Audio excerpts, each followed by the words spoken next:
Hi guys, आज हम लोग 6 फ़ैब के करंट अफेयर्स देखेंगे। द मोस्ट 10 इंपॉर्टेंट क्वेश्चन जो आज से बन सकते हैं, आज की तारीख में बन सकते हैं, वो मैं लेकर आया हूँ। आज से हम लोग डेली करंट अफेयर देखेंगे। डेली मोस्ट 10 इंपॉर्टेंट क्वेश्चन जो बन सकते हैं, आने वाले सभी एग्जाम्स के लिए इंपॉर्टेंट है, हम लोग उनको देखेंगे। तो चलिए शुरू करते हैं। पहला क्वेश्चन है आपका कि हाल ही में पंडित भीम सेन जोशी की 100वीं जयंती कब मनाई गई। तो इसको आपको याद रखना है। इनकी जो 100वीं जयंती है वो बनी है 5 फरवरी को। पंडित भीमसेन जोशी हैं।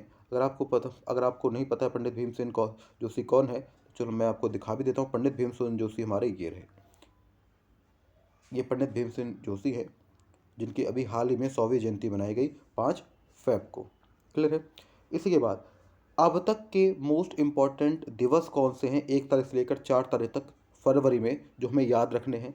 1 फरवरी को भारतीय तटरक्षक बल स्थापना दिवस, चीनी नववर्ष भी मनाया जाता है उस दिन। 2 फरवरी को विश्व आर्द्रभूमि दिवस मनाया जाता है और 4 फरवरी को कैंसर दिवस मनाया जाता है।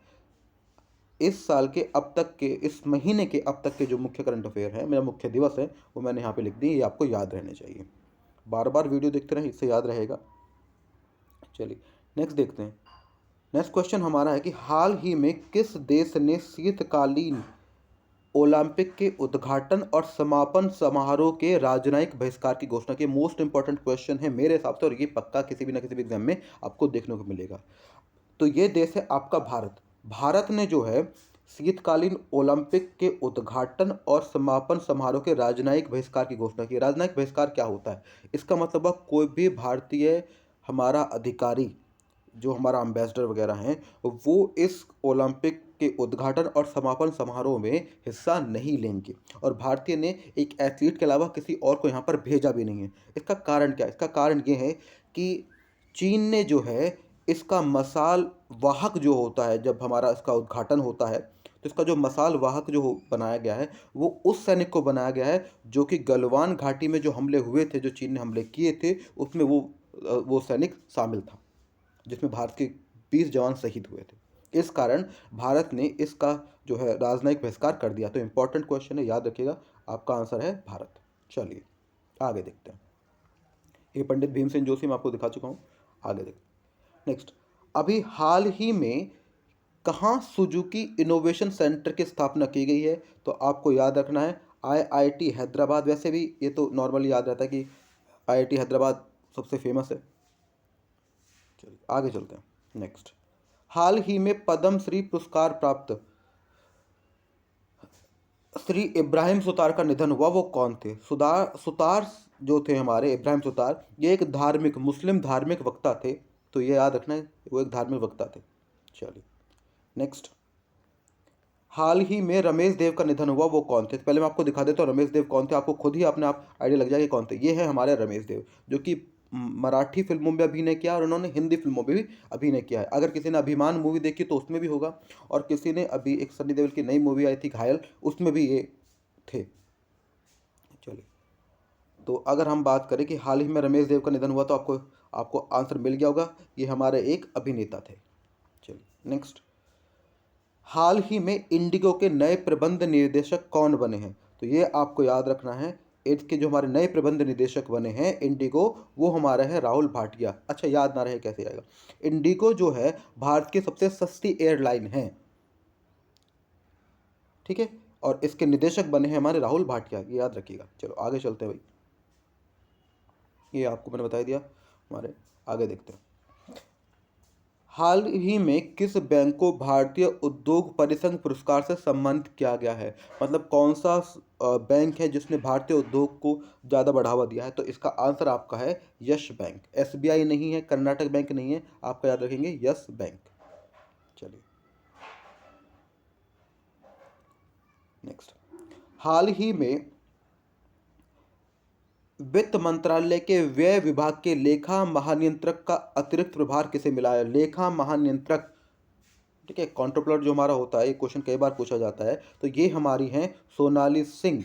याद रखेंगे सोनाली सिंह। बी इसका सही आंसर है। चलिए नेक्स्ट, ये यहाँ से उम्मीद है कि एक क्वेश्चन आपको आपके एग्जाम में देखने को जरूर मिलेगा। बुकों के नाम अक्सर पूछे जाते हैं। तो अभी हमारे ओलंपिक में जो गोल्ड मेडल विजेता थे हमारे नीरज सिंह चोपड़ा, जिन्होंने भाला फेंक में गोल्ड मेडल जीता था, उनके ऊपर एक बुक लिखी गई है जिसका नाम है गोल्डन बॉय नीरज चोपड़ा। तो क्वेश्चन है कि ये किसने लिखी है? तो ये बुक लिखी है आपके नवदीप सिंह गिल ने। इसी के अलावा मैंने कुछ बुक्स और ऐड कर दी यहाँ पर, उनके नाम आपसे पूछे जा सकते हैं जो इंपॉर्टेंट बुक्स हैं। जैसे आ लिटिल बॉय ऑफ इंडिया किसने लिखी है? ये आपके लिखी है रस्किन बॉन्ड ने। इंडोमिटेबल ये किसने लिखी है? अरुंधति भट्टाचार्य ने लिखी है। ममता बियॉन्ड 2021 ये बड़ी फेमस रही थी जब भारत चुनाव हुआ था बंगाल का, तो ये लिखी है जयंत घोष ने। ठीक है। गांधी के हत्यारे the making of Nathuram Godse and his idea of India ये किसने लिखी है? ये लिखी है आपकी धीरेन्द्र झा ने। बैचलर डैड किसने लिखी है? बड़े अच्छी है बैचलर डैड, ये तुषार कपूर ने लिखी है। डैड कभी बैचलर नहीं होते बट ये बुक है। उसके अलावा इंडियाज इंसिएट लेगेसी ऑफ वेलनेस ये लिखी है आपके डॉक्टर रेखा चौधरी ने। मॉडर्न इंडिया लिखी है आपकी पूनम दलाल दहिया ने। ठीक है। उसके बाद प्राइज प्रेजुडिस एंड पंडित्री डॉक्टर शशि थरूर ये पढ़ते भी इंग्लिश में और लिखते भी इंग्लिश में, बड़े रिनोवेटेड क्या बोल सकते हैं कि हमारे ऑथर रहे हैं। ये बहुत ही अच्छी नॉलेज भी है इनको। How the earth got its beauty ये बुक लिखी है हमारी सुधा मूर्ति ने। इसी के बाद और orienting an Indian in Japan ये बुक लिखी है पल्लवी अय्यर ने। Next the spirit of cricket और इंडिया ये हमारी किसने लिखी है स्टीव वॉ ने। और लास्ट आपकी जो इंपॉर्टेंट बुक है वो है द एंड गेम नामक उपन्यास, ये एक उपन्यास है, ये हमारा लिखा है हसीन जैदी ने। क्लियर रहेगा? चलिए आगे चलते हैं। आज का लास्ट क्वेश्चन है आपका, हाल ही में भारत और किस देश की सीमा पर नए बॉर्डर हाट की आधारशिला रखी गई है? नया बॉर्डर हाट मतलब कि बॉर्डर पर जो है मेला लगेगा, तो ये आधारशिला किस देश के साथ रखी गई है? आपको पता है पाकिस्तान के साथ बिल्कुल नहीं हो सकती, नेपाल के साथ नहीं है, ये रखी गई है आपकी बांग्लादेश के साथ। क्लियर है? बांग्लादेश के साथ भारत ने नए बॉर्डर हाट की एक आधारशिला रखी है। अच्छा ये रहा आपका, अगर हम बात करें ये रहा आपका बांग्लादेश। बांग्लादेश के बारे में आपको 2-3 चीज़ें याद रहनी चाहिए। सबसे पहला, बांग्लादेश में जो पैसा चलता है उसको क्या कहते हैं? उसे हम लोग टका कहते हैं। बांग्लादेश में टका चलता है। और बांग्लादेश के जो प्रधानमंत्री है वो कौन है? वो है शेख हसीना। शेख हसीना, ये याद रखिएगा। ये 2 चीज़ें हैं जो आपको याद रहनी चाहिए।